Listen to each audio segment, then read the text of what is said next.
Across the galaxy, an ancient and terrible race is stirring. On desolate worlds fought long bereft of life, ancient machineries wake into grim function. Hi, I'm Matt, this is Coffee and Paint Water, and today I'm going to show you how I get my Necrons ready for the table. Let's go.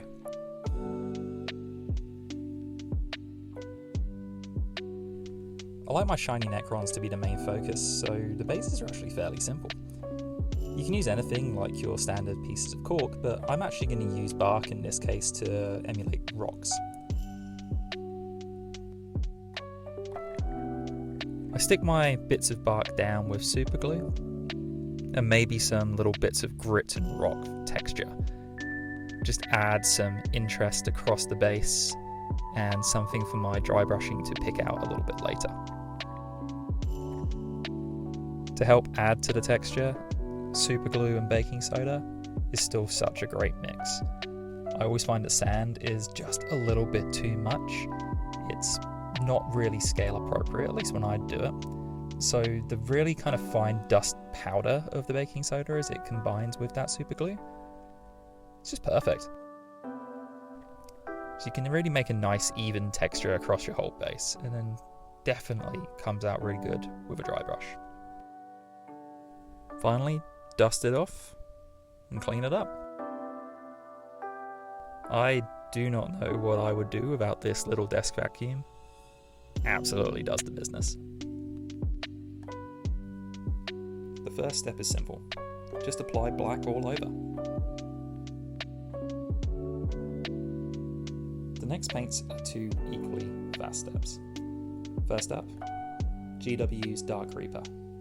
A nice dry brush of this all over, and I think it looks pretty good. I followed that up with a slightly lighter dry brush of GW's Thunderhawk Blue, just picking out a little bit of difference between the original black base color. You don't have to stick to the GW brand, obviously. Any two equivalent dark blue or black tones, they really make a nice alien terrain. I think this gives that impression that the tomb world, which has been put into this kind of perpetual state of darkness once these Necrons have awoken, this haunting idea that the sun is permanently blotted out by the misery of their existence smothering all of the life on that planet. We can probably all agree that sprues are a nightmare for people.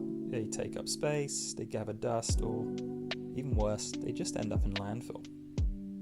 I have a few uses for them, spoiler for a future video maybe, but I really like using them as Necron crystals. Now, obviously you can get these kind of crystals 3D printed. I know Green Stuff will do some really great ones. Maybe those have that slightly more professional look, but who doesn't have sprues lying around? Come on guys, they're basically free. It's a really simple process. I cut small straight rods, and then I actually grab a pencil sharpener and whittle them down to a kind of almost sharp point.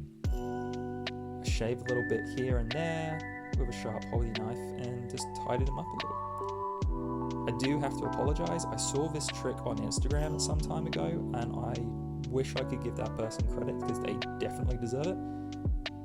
I just don't know who it was. I never actually took a picture or anything of it. Whoever you are though, you're an absolute legend. And if you know, please drop it in the comments. They do deserve some credit for this.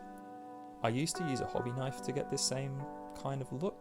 It just took ages. It frustrated me, honestly. This pencil sharpener trick cuts the time down immensely. I do like to finish it off with the hobby knife just to kind of give it that final bit of shape, but yeah, using that pencil sharpener first just gets you 90% of the way in no time at all. Once you have that look you're going for, just clip it down to size from the rod and stick it on. I try to mix it up a bit with larger and smaller crystals, so keeping a variety of different types of sprues is always handy.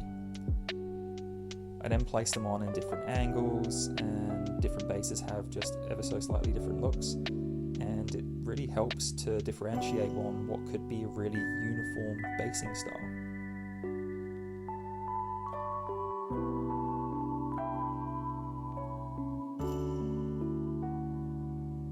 To finish, paint white all over and then dry brush a little OSL around the base or on any legs of Necrons that might be in that kind of proximity.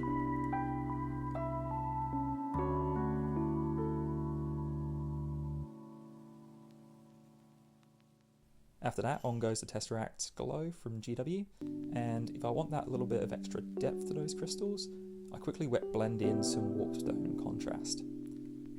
Definitely do it in that order. The Tesseract Glow stays a little bit more liquid based for longer, whereas the Warpstone will dry out quite quick. Finally, blacker in the base, and you're done. Nice and easy Necron bases that look great, at least in my opinion. I don't think they're too hard, and certainly if you're really trying to get a big army on the table, collectively, it looks really good. Thanks for sticking to the end, guys. I really appreciate it. Anybody that's a return viewer, I'm shocked. But yeah, I hope I can keep producing some interesting content. I'll keep working hard to try and make it a little bit better. Hopefully with each video I can show a little bit of improvement. Thanks again, and bye.